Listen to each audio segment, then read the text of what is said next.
Hello friends, good morning to all of you. JKP study point में आपका एक बार से फिर से स्वागत है। दोस्तों, अगर आप हमारे चैनल पर नए हैं तो हमारे चैनल को लाइक करें, सब्सक्राइब करें, ज़्यादा से ज़्यादा शेयर करें और साथ ही साथ बेल आइकन का बटन ज़रूर दबाएं, क्योंकि जो भी हमारी लेटेस्ट वीडियो आएगी उसकी नोटिफिकेशन सबसे पहले आपको मिलेगी, जिसका आप लाभ उठा सकेंगे। आइए देखते हैं दोस्तों, जीव विज्ञान संबंधित पार्ट 2 से संबंधित प्रश्न। आइए शुरू करते हैं। क्रोमोसोम गुणसूत्र निम्नलिखित में से बना होता है। आपका सही आंसर होगा डीएनए, प्रोटीन, आयरन, ए और बी दोनों। तो इनमें से आपका सही आंसर होगा। दोस्तों, आपको पता होना चाहिए कि क्रोमोसोम जो होते हैं वो डीएनए और प्रोटीन के मिलने से बनते हैं। ठीक है, तो आपका सही आंसर होगा आपका ऑप्शन डी, ए और बी दोनों आंसर आपका राइट आंसर होगा, इसलिए आपका ऑप्शन डी राइट आंसर। ठीक है, अगला प्रश्न देखते हैं। मनुष्य में क्रोमोसोम पाए जाते हैं 46, 45, 48, 44। तो इनमें से आपका सही आंसर होगा आपका ऑप्शन ए 46। मनुष्य में क्रोमोसोम पाए जाते हैं 46। ये 46 कैसे होते हैं? तो ये 23 जोड़े में होते हैं जो 46 हो जाते हैं। ठीक है, ये मनुष्य में क्रोमोसोम 23 यानी कि महिलाओं में डबल एक्स और पुरुषों में एक्स वाई के रूप में निर्धारित किए गए हैं, जो ये क्या करते हैं इन पे क्रोमोसोम पे निर्भर होते हैं, जो इनके 23 जोड़े मिलकर 46 हो जाते हैं। ठीक है, अगला प्रश्न देखते हैं। निम्न में मानव त्वचा की ऊपरी परत कहलाती है। ऊपरी त्वचा एपिडर्मिस, हाइपोडर्मिस, इनमें से कोई नहीं। तो आपका सही आंसर होगा आपका ऑप्शन बी एपिडर्मिस, आपका ऑप्शन बी राइट आंसर। मानव त्वचा की जो ऊपरी परत होती है वो आपकी एपिडर्मिस कहलाती है। ठीक है, इसलिए आपका ऑप्शन बी राइट आंसर। अगला प्रश्न देखते हैं। निम्न में ऊतकों का अध्ययन किया जाता है। Astrology, anthology, histology, ecology. तो इनमें से आपका सही आंसर होगा हिस्टोलॉजी के अंतर्गत मानव के जो ऊतक होते हैं उसका अध्ययन किया जाता है, ऊतकों का अध्ययन किया जाता है। किसमें? तो हिस्टोलॉजी में। आपका ऑप्शन सी राइट आंसर। अगला प्रश्न देखते हैं। मनुष्य में प्रतिदिन लार स्त्रावित होता है 2 लीटर, 1.5 लीटर, 1.3 लीटर, 2.5 लीटर। आपका सही आंसर होगा 1.5 लीटर मनुष्य में प्रतिदिन लार स्त्रावित होता है। हमारे मुंह से जो प्रतिदिन 1.5 लीटर लार की जो होता है वो स्त्रावित होता है। लार का जो पीएच मान होता है वो 6.5 होता है। कितना? 6.5, जो अम्लीय अवस्था में रहता है। ठीक है, क्या रहता है? तो अम्लीय अवस्था में रहता है। दोस्तों, इसे याद रखना, ये अक्सर परीक्षाओं में पूछे जाते हैं। ठीक है, इसलिए आपका ऑप्शन बी राइट आंसर। अगला प्रश्न देखते हैं। निम्न में पीत का निर्माण होता है पेट में, आंत में, यकृत में, छोटी आंत में। तो आपका सही आंसर होगा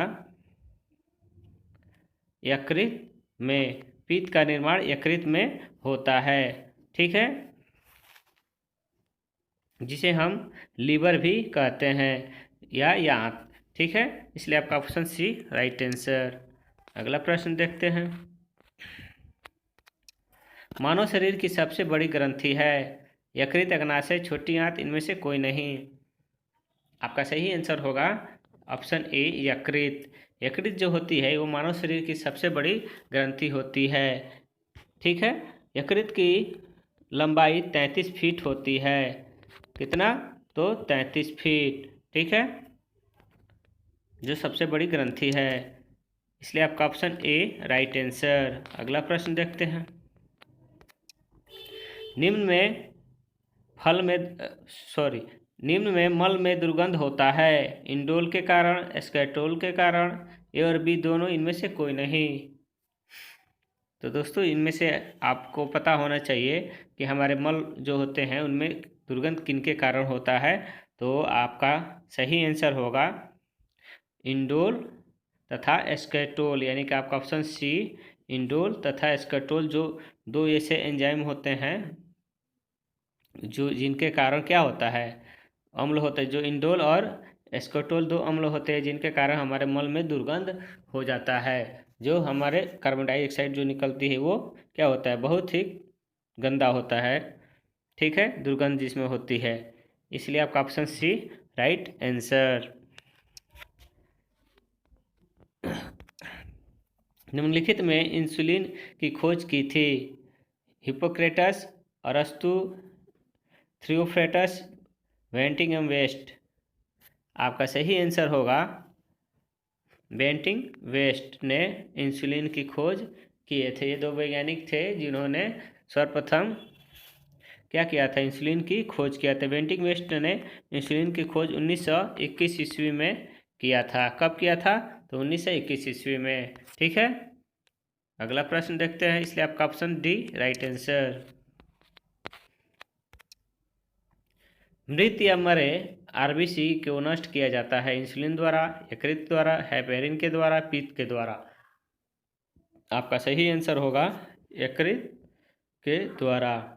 यकृत के द्वारा हम मृत मरे हुए आरबीसी, जो जिसे हम रेड ब्लड कॉर्पोरेट के नाम से जानते हैं या लाल रक्त कण के नाम से जानते हैं, उसे यकृत के द्वारा जो क्या किया जाता है, नष्ट किया जाता है। जो मरे हुए मैंने नष्ट जो हो जाते हैं आरबीसी, उनको यकृत के द्वारा नष्ट कर दिया जाता है, ठीक है। इसलिए आपका ऑप्शन बी राइट आंसर। अगला प्रश्न देखते हैं, शरीर के अंदर रक्त को जमने से रोकता है इंसुलिन, ट्रिप्सिन, हेपेरिन, इनमें से सभी। तो आपका सही आंसर क्या होगा, तो इनमें से आपका सही आंसर होगा हिपेरिन। शरीर के अंदर रक्त को जमने से रोकता है हिपेरिन नामक एंजाइम जो होता है, वो हिपेरिन वो शरीर के अंदर रक्त को जमने से रोकता है, ठीक है। ये अगर ना रहे तो शरीर में क्या होगा, ब्लड क्लॉट हो जाएगा, यानी कि जम जाएगा, जिससे आदमी को बहुत बड़ी क्षति होती है। इसलिए आपका ऑप्शन सी राइट आंसर। आदमी अब हिपेरिन की मात्रा अगर शरीर में कम हो जाता है तो ब्लड जमने लगता है, जिससे आदमी की मृत्यु हो सकती है या उसे बहुत तकलीफ होगी।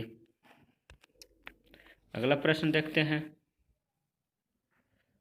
निम्न में शरीर को ऊर्जा प्रदान करती है कार्बोहाइड्रेट, प्रोटीन, मल्टोज, इनमें से सभी। तो आपका सही आंसर होगा कार्बोहाइड्रेट। कार्बोहाइड्रेट जो होता है वो हमारे शरीर में सबसे ज़्यादा ऊर्जा प्रदान करता है, ठीक है। तो दोस्तों आपको याद होना चाहिए, याद रहना, ये सभी परीक्षा में अक्सर पूछे जाते हैं। शरीर को ऊर्जा प्रदान कार्बोहाइड्रेट से मिलता है, इसलिए आपका ऑप्शन ए राइट आंसर। सबसे ज़्यादा कार्बोहाइड्रेट की प्राप्ति सेब से होती है, ठीक है दोस्तों, इसे याद रखना, सबसे ज़्यादा कार्बोहाइड्रेट सेब से मिलती है, ठीक है। नेक्स्ट प्रश्न देखते हैं, निम्न में विटामिन ए तथा विटामिन बी की खोज की थी होलकट ने, हॉपकिंस ने, मैकुलन ने, कोई नहीं। आपका सही आंसर होगा मैकुलन ने विटामिन ए तथा विटामिन बी की खोज किया था। किसने, तो मैकुलन ने। इसलिए आपका ऑप्शन सी राइट आंसर। अगला प्रश्न देखते हैं, निम्न में विटामिन सी डी की खोज की थी। आपका सही आंसर क्या होगा, निम्न में विटामिन सी और डी की खोज किया था। तो इनमें से आपका सही आंसर होगा होलकट तथा हॉपकिंस। ये दो ऐसे वैज्ञानिक थे जिन्होंने विटामिन सी की खोज होलकट तथा डी की खोज हॉपकिंस ने किया था, ठीक है। इसलिए आपका ऑप्शन सी राइट आंसर, ठीक है। विटामिन सी से की प्राप्ति हमें आंवला और खट्टे पदार्थों से होती है, और विटामिन डी की प्राप्ति हमें सूर्य के प्रकाश से होती है, ठीक है। अगला प्रश्न देखते हैं, निम्न में जल में घुलनशील विटामिन है पी एवं सी, ए और बी, डी एवं ई सभी। तो आपका सही आंसर होगा बी और सी। दोस्तों आप सबको पता होना चाहिए कि जो जल में घुलनशील विटामिन है वो बी और सी है, इसलिए आपका ऑप्शन ए राइट आंसर। अगला प्रश्न देखते हैं। वसा में घुलनशील विटामिन होता है ए डी ई और के, ए डी बी और के, ए डी ई और के, ए डी सी और के। तो इनमें से आपका सही आंसर होगा जो वसा में घुलनशील विटामिन होता है वो आपका ए डी ई और के होता है, यानी कि जिसे हम एटैक कहते हैं वो, यानी कि ए डी और के। आपका ऑप्शन ए राइट आंसर, वसा में घुलनशील विटामिन। निम्न में रक्त को हीमोग्लोबिन बनने में सहायता करता है। तो आपका सही आंसर होगा जो रक्त निम्न रक्त में हीमोग्लोबिन बनाने में सहायता करता है कौन सा, तो लोहा, आयरन, कार्बोहाइड्रेट, ए और बी दोनों। तो इनमें से आपका सही आंसर क्या होगा, इनमें से सही आंसर होगा आपका ऑप्शन डी। कैसे, तो लोहा और आयरन जो होता है वो एक ही होता है, लोहा को ही हम आयरन कहते हैं, इसलिए आपका ऑप्शन ए और बी दोनों, यानी कि रक्त में हीमोग्लोबिन को बढ़ाने का, निर्माण करने का काम लोहा करता है, इसलिए आयरन। आपका ऑप्शन डी राइट आंसर। अगला प्रश्न देखते हैं। विटामिन ए का रासायनिक नाम होता है रेटिनॉल, कैल्सीफेरॉल, टेकोफेरॉल, कोई नहीं। दोस्तों आप सबको पता होगा विटामिन ए का रासायनिक नाम रेटिनॉल है। ठीक है, विटामिन ए की प्राप्ति आपको अंडा, गाजर, दूध और पपीते से होती है। ठीक है, इसका ये इनमें सबसे ज़्यादा विटामिन ए पाए जाते हैं। ठीक है, अगला प्रश्न देखते हैं। आपका ऑप्शन ए राइट आंसर। निम्न में विटामिन डी का रासायनिक नाम क्या है, एस्कॉर्बिक एसिड, रेटिनॉल, कैल्सीफेरॉल, इनमें से कोई नहीं। तो आपका सही आंसर होगा कैल्सीफेरॉल विटामिन डी का रासायनिक नाम होता है। ठीक है, विटामिन डी की प्राप्ति सूर्य के प्रकाश से होता है। किससे, तो सूर्य के प्रकाश से विटामिन डी की प्राप्ति होती है, इसलिए आपका ऑप्शन सी राइट आंसर। अगला प्रश्न देखते हैं। मानव शरीर में सामान्य रक्त दाब होता है 120/100, 110/80, 120/80, 120/90। दोस्तों आप सबको पता होगा जो मानव का रक्त दाब होता है जिसे हम बीपी कहते हैं, वो आपका बीपी आपका नॉर्मल होता है 120/80, इसलिए आपका ऑप्शन सी राइट आंसर। सामान्य मनुष्य में ये रक्तचाप 120/80 रहता है, वो नॉर्मल रहता है। अगला प्रश्न देखते हैं। श्वेत रक्त कण WBC का निर्माण होता है अस्थिमज्जा, लिम्फोनोड, यकृत और प्लीहा, इनमें से सभी। तो आपका सही आंसर होगा अस्थि मज्जा में जो श्वेत रक्त कण होते हैं WBC का निर्माण होता है, इसलिए आपका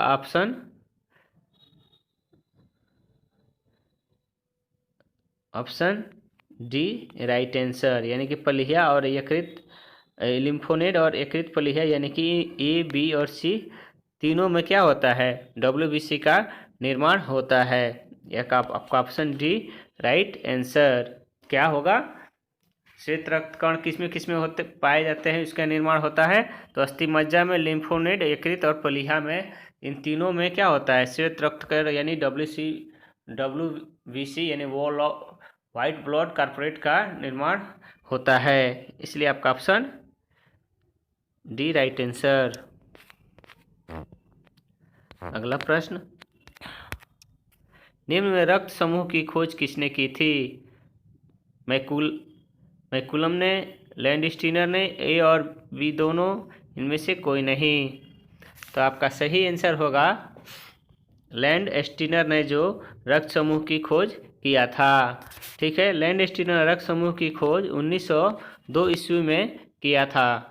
ठीक है, अगला प्रश्न देखते हैं।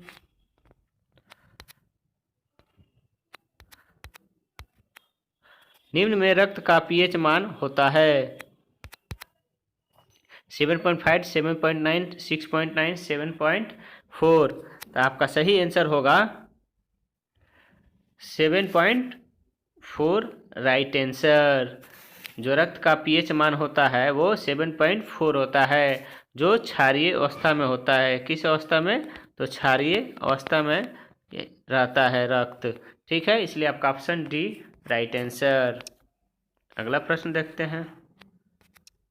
निम्नलिखित में इंसुलिन का स्राव होता है, डी कोशिका द्वारा, सी कोशिका द्वारा, बी कोशिका द्वारा, इनमें से कोई नहीं। तो आपका सही आंसर होगा बी कोशिका द्वारा, यानी कि आपका option B C right answer.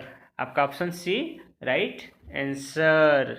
B कोशिका द्वारा इंसुलिन का स्राव होता है। बी कोशिका कहाँ होती पाई जाती है? तो ये लैंगरहैंस दीपिका की में बी कोशिका पाया जाता है, जिससे इंसुलिन का स्राव होता है। अगला प्रश्न देखते हैं। ग्वाइटर यानी गलसूहा रोग से प्रभावित होने वाला अंग है, थायराइड ग्रंथि, पिट्यूटरी ग्रंथि, हाइपोथैलेमस ग्रंथि, कोई नहीं। तो आपका सही आंसर होगा दोस्तों, आप सबको पता होगा, तो ग्वाइटर या गलसूहा जो होता है वो थायराइड ग्रंथि को प्रभावित करता है, जो गले में स्थित होती है। इसलिए आपका ऑप्शन ए राइट आंसर।